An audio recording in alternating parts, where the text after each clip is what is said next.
अगर ये हमारे साथी भी निकल पड़े तो सरकार की पूरी पोल खुल जाएगी, सरकार कहीं मुंह दिखाने लायक नहीं बचेगी।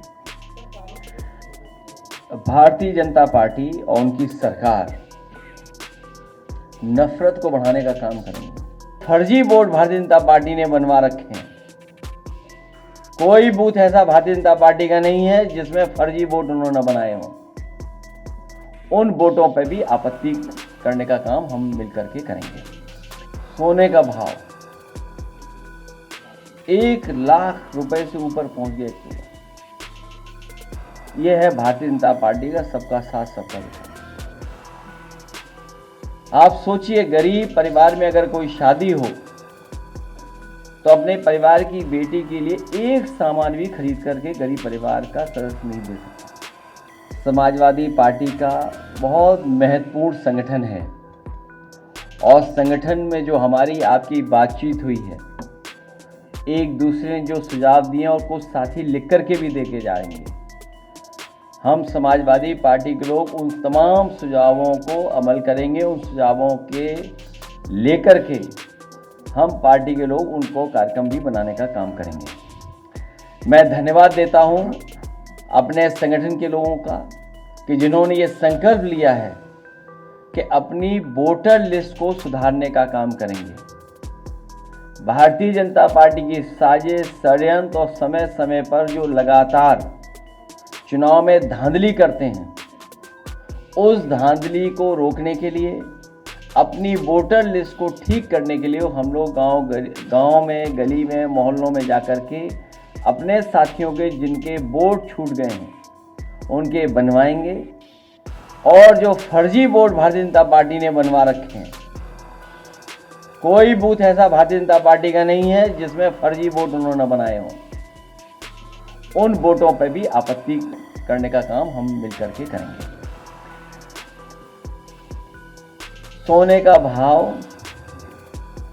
1 लाख से ऊपर चला गया है। सोने का भाव 1 लाख रुपए से ऊपर पहुंच गया एक तोला। यह है भारतीय जनता पार्टी का सबका साथ सबका विकास। आप सोचिए, गरीब परिवार में अगर कोई शादी हो तो अपने परिवार की बेटी के लिए एक सामान भी खरीद करके गरीब परिवार का सदस्य नहीं दे सकता। उसके माँ बाप, पिता अगर कुछ देना चाहेंगे तब भी नहीं दे पाएंगे। और लगातार ये सरकार कह रही है कि हम विकसित भारत बनाएंगे। इनके विकसित भारत का सपना क्या है? आखिरकार हम विकसित भारत किसको बोलेंगे? क्या विकसित भारत यही है कि जहां पर गरीब अपनी बेटी की भी शादी नहीं कर पा रहा है, न करा पा रहा है? क्या विकसित भारत में यही महंगाई होगी, मुनाफा इतना ही लोग कमाएंगे? विकसित भारत में यही इतना ही भ्रष्टाचार होगा? आखिरकार भारतीय जनता पार्टी का विकसित भारत का सपना क्या है? यही सपना है क्या उनका? और फिर हम धन्यवाद देना चाहते हैं एक बहुत प्रतिष्ठित न्यूज़ चैनल का, जिन्होंने कम से कम सत्य को सामने लाने का प्रयास किया। जो लोग ये दावा करते थे कि कुंभ में 37 लोगों की जान गई है, अब तो वो आंकड़े आ गए हैं 82 के। और सरकार अभी भी छिपा रही होगी, अभी भी सच्चाई नहीं सामने आई है। और सरकार क्या कर रही थी? मुआवजा न देना पड़े इसलिए आंकड़े छिपाना, और वो लोग कुछ दावा न करें, मुआवजे की मांग न करें, उसके लिए घर घर जाकर के पैसे दिए गए। आखिरकार ये पैसे किसने दिए थे जो दिए जा रहे थे? आखिरकार कुंभ में जिन लोगों की मृत्यु हुई है, मृत्यु के बाद जो सरकार ने मुआवजा तय किया था, आखिरकार कैश कौन देने जा रहा था? ये कैश किसका था?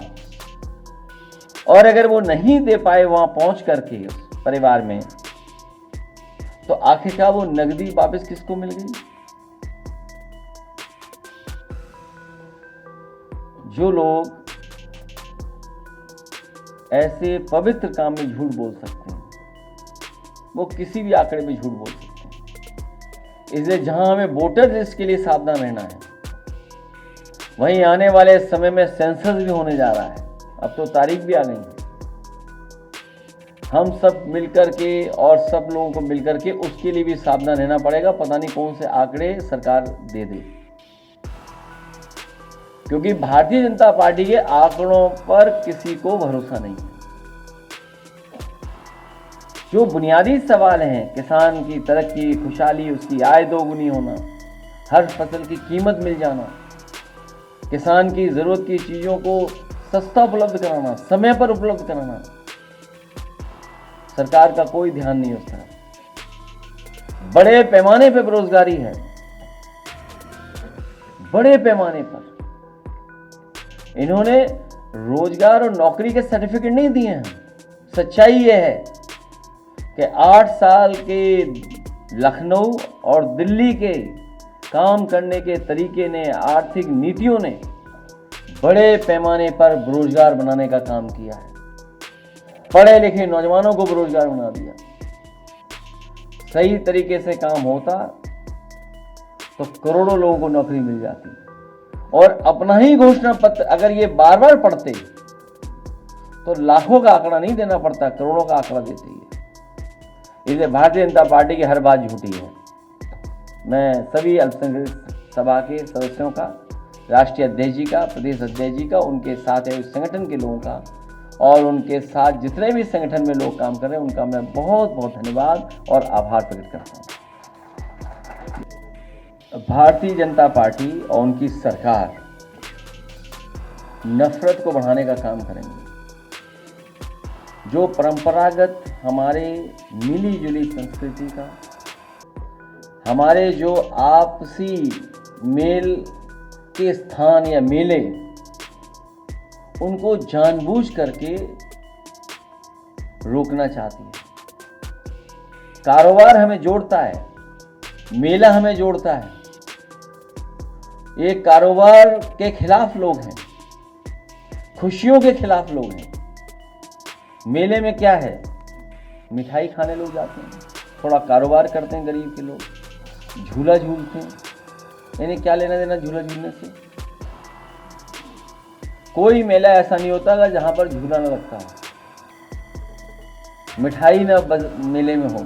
और गरीब लोगों का मेला होता है, मिलने का स्थान होता है, कारोबार का स्थान होता है, और हजारों साल से लगे हुए मेले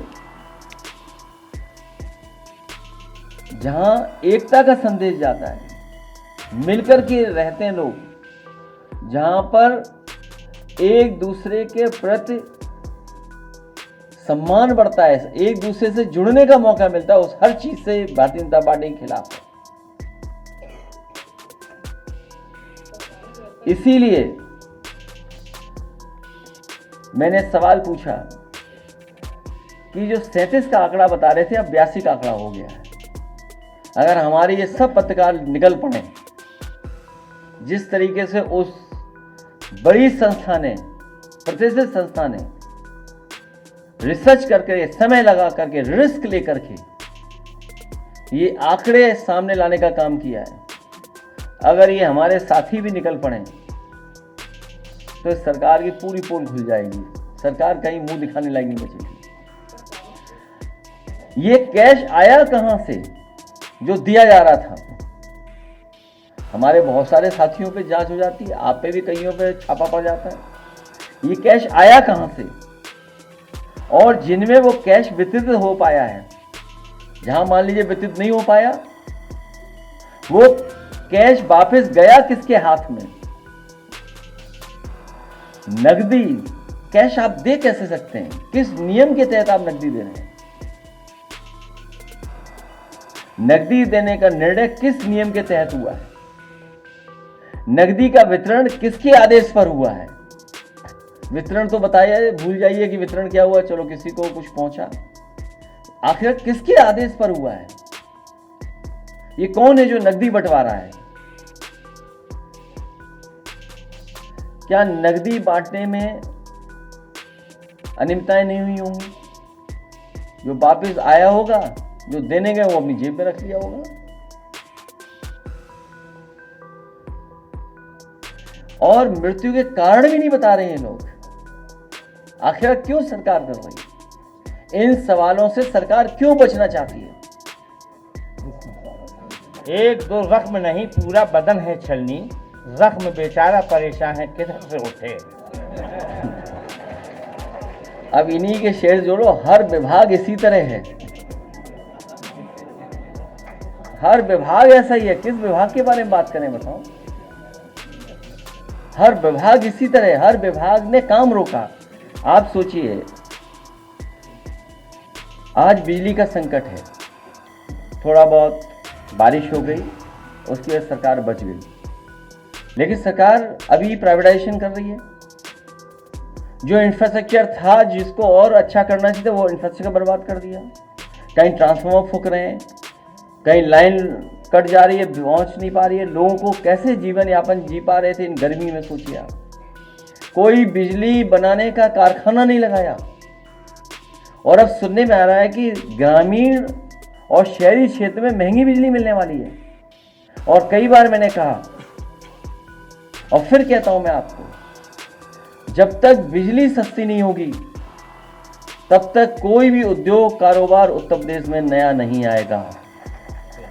क्योंकि जिस समय सस्ती बिजली उत्तर प्रदेश में उद्योग लगाने के लिए होगी, कारोबार लगाने के लिए होगी, उस समय वो कारोबारी उद्योगपति दूसरे प्रदेश के लोगों से कंपटीशन कर पाएगा। आप बताइए बिजली कहां पहुंचा दी, कितनी महंगी। हर चीज पर पैसा वसूली सरकार, और जो बिजली विभाग मुनाफे में था वो कहां पहुंच गया बताओ आप। और एक भी बिजली का कारखाना लगाया हो तो बताओ। आप साथियों से पूछता हूं कि जो बिजली कारखाने का उद्घाटन किया था, क्या बीजेपी का लगवाया हुआ था क्या, या बीजेपी ने शुरू किया था? समाजवादियों का शुरू किया गया कारखाने था, उसका उद्घाटन हुआ, उसी की वजह से आज बिजली मिल रही है। स्वास्थ्य विभाग का तो हाल ही जाने क्या है। स्वास्थ्य विभाग में क्या हाल है, मेडिकल कॉलेजेस का क्या हाल है। सुनने में आया है कि मेडिकल कॉलेज में निर्देश दिए गए हैं, निर्देश कि कोई भी एमबीबीएस स्टूडेंट फेल न किया जाए। अब आप सोचिए इसके पीछे क्या होगा, क्योंकि बच्चे शिकायत न करें। जो पढ़ने जा रहे हैं मेडिकल कॉलेज में, वो मेडिकल कॉलेज में कोई भी इंफ्रास्ट्रक्चर नहीं है, प्रोफेसर नहीं है, असिस्टेंट प्रोफेसर नहीं है। अभी नए बच्चे आने जा रहे हैं एमबीबीएस के, क्या इंफ्रास्ट्रक्चर तैयार है बताइए आप। तो कौन से विभाग के बारे में बात करें। और कई विभाग तो ऐसे हैं बस चल रहे हैं। पानी की टंकी वाला विभाग तो पता ही है आपको, अभी कौन सा जून महीना चल रहा है, आज अखबार में खबर आ गई कि पानी की टंकी से पानी निकल रहा है, तो जुलाई तक गिर जाएगी। हर महीने गिरनी है टंकी, तो जून वाली तो गिर चुकी है, जुलाई वाली गिरेगी अभी। अब ये सरकार ही रद्द होगी, जनता रद्द कर देगी इसको। मैं कोई एक्सपर्ट नहीं हूँ, लेकिन इसमें एक्सपर्ट्स की राय और सरकार को नियमों का पालन, मानकों का पालन कराना चाहिए, क्योंकि रिस्क बहुत है इसमें। और आपने देखा ही है, वो तस्वीरें देखी हैं जिस तरीके से क्रैश हुआ। और उत्तराखंड में कोई पहली बार क्रैश नहीं हुआ है, लगातार कुछ दिनों में कितने क्रैश में कितने लोगों की जान गई। आखिर मानक और नियम का पालन कौन कराएगा।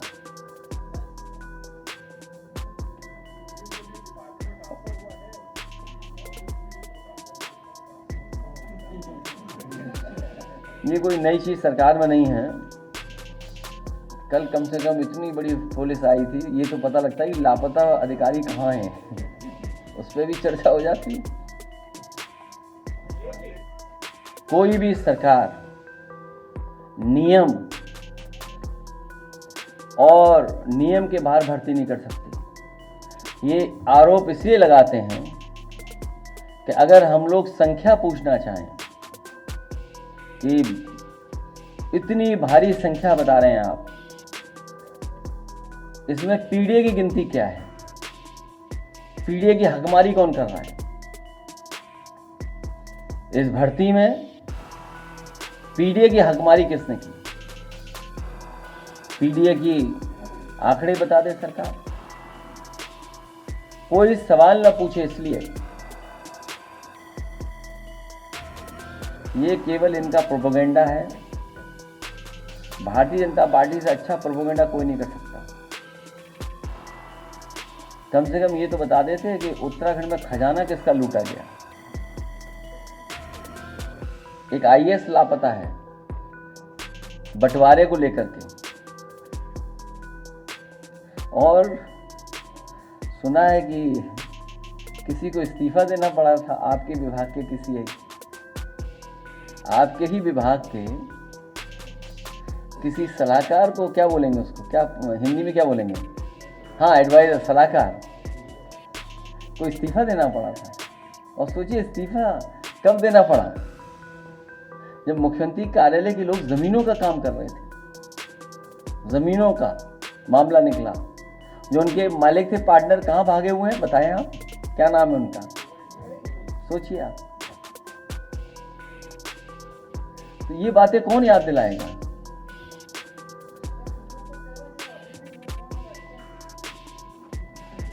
लोक भवन में तो कैसे कैसे लोग बैठते हैं, तुम्हें नहीं पता?